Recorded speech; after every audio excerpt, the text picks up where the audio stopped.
What's up, maniacs? My name is Mex. I'm a wrestling fan, a wrestling enthusiast, a WrestleManiac, if you will.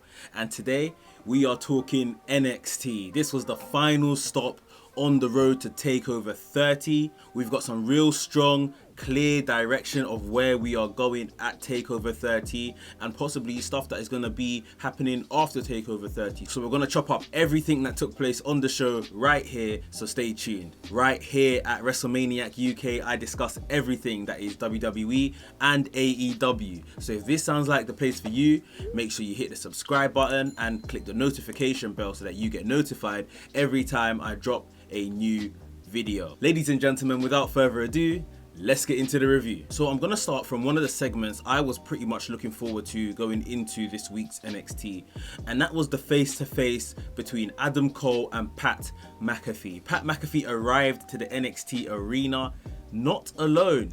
He brought some of his old school NFL goons. The commentary named them, but I don't watch NFL. I don't know who these guys were. But they all looked good. They all dressed in black. They all looked menacing. And yeah, they were heading towards the ring. Undisputed Era came out and stormed the ring. And Adam Cole, at no point did he have a microphone in this entire promo.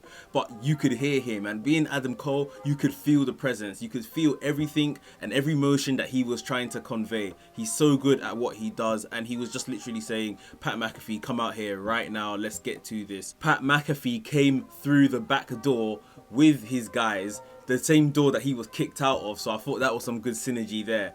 And then he got into the ring, he took the mic, he got into the ring, and Pat McAfee basically said, you know, you're here with all these guys, Undisputed Era guys, and you wouldn't be anything without them, sort of thing. Adam Cole was just like, you know what, fair enough, you guys back off. He told the likes of Kyle O'Reilly, Bobby Fish, Roderick Strong, leave the ring, let me deal with this sort of thing. So they just stood on the outside of the ring. Pat McAfee took the mic and cut a promo as if he has been cutting promos his entire life.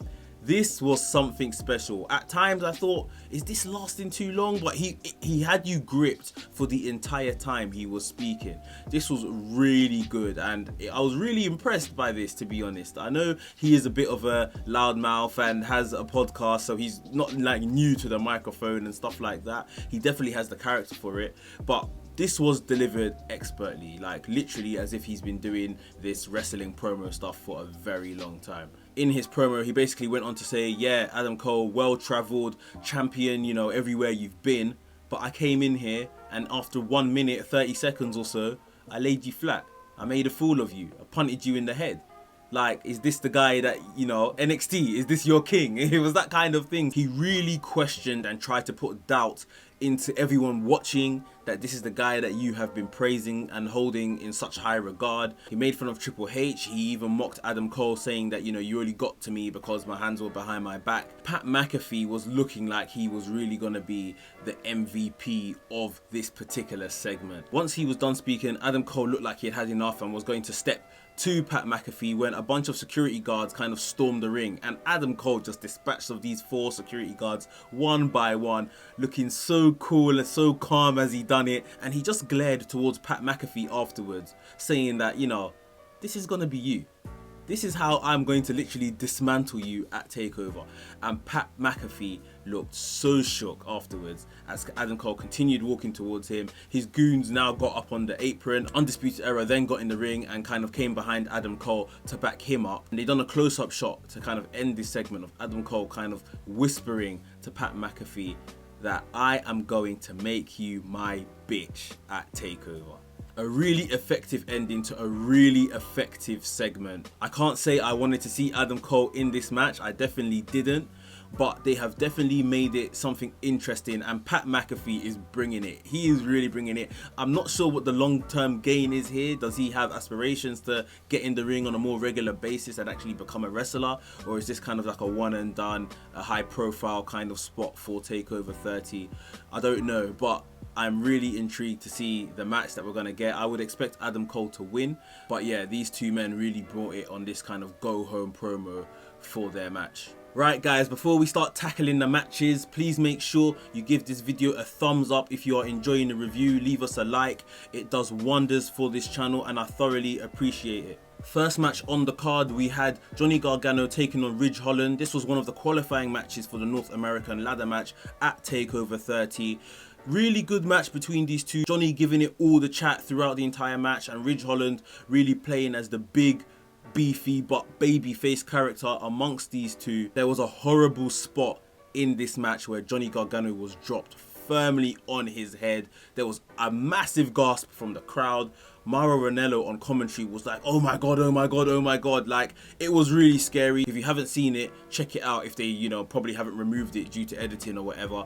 It was really scary. But Johnny Gargano continued. I hope there's no long-lasting damage done there. But yeah, in the end, Johnny Gargano did get the win. He won with the one final beat DDT, and he's going on to the North American Championship ladder match at Takeover 30. We saw Dakota Kai defeat Jessi Kamea. I did think that this match lasted longer than it needed to. This was obviously just a spotlight to make Dakota Kai look strong going into the Takeover match where she's going to face Io Shirai for the championship. This could have been a squash, really and truly. It would have made no difference. What happened after the match was a lot more intriguing. As Dakota Kai was cutting a promo, Io Shirai stormed the ring and took out Dakota Kai. Dakota Kai looked like she was escaping back towards the entranceway when all of a sudden, Big Mami Cool Raquel Gonzalez emerged from the curtains and gave Io Shirai a massive big boot. And I've been waiting for this to happen because I have been asking the question, where has Raquel Gonzalez gone? I know they couldn't have just separated her and Dakota Kai like that. I mean, they could have, because that's very, very WWE, but she was doing such good work with Dakota Kai. Dakota Kai just kind of separated herself from Raquel Gonzalez to look like she was going at this on her own, but Raquel Gonzalez came, gave her a big boot, they got back into the ring, gave her like a powerbomb kind of move, and Raquel Gonzalez is clearly still going to be a major factor to play during this match at Takeover. I do think that Io Shirai will probably retain, and maybe they should have kept this for next week to make us think, hold on, Raquel Gonzalez is back. Is she actually going to beat Io Shirai with the help of Raquel Gonzalez? But they used it a week early, and we will see how this all plans out come Takeover. We had a 6-man tag team match. It was Legado del Fantasma versus Breezango and Isaiah Swerve Scott.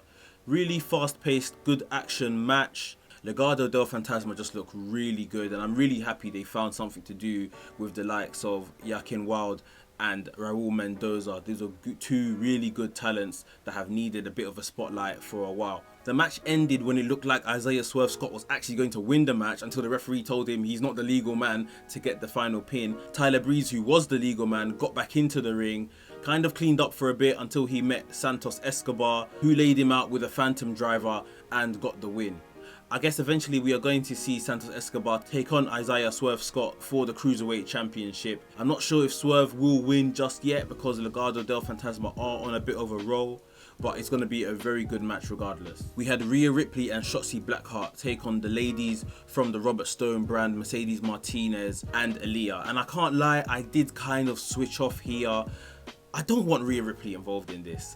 Going back, we need the Rhea Ripley of NXT UK. The Rhea Ripley when she first arrived at NXT. The heel Rhea Ripley. That's who we need here. She has lost massive momentum since becoming a face. And I understand, someone can't always be at 100 all the time, but we definitely need the Rhea Ripley of old back. There was a really good spot in this match where she picked up Mercedes Martinez from the apron and powerbombed her over the barrier onto the concrete. I'm sure there was some type of mat there which we didn't see because of editing, but it was a really interesting spot, and Shotzi Blackheart I think delivered a elbow drop from the top rope onto Aaliyah and got the win for these two.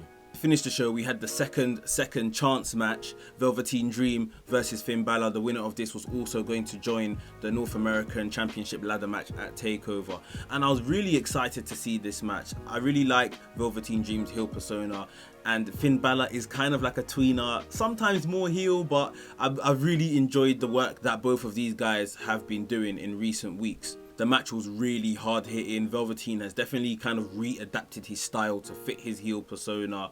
Hard hitting match, fast paced, was really enjoying it.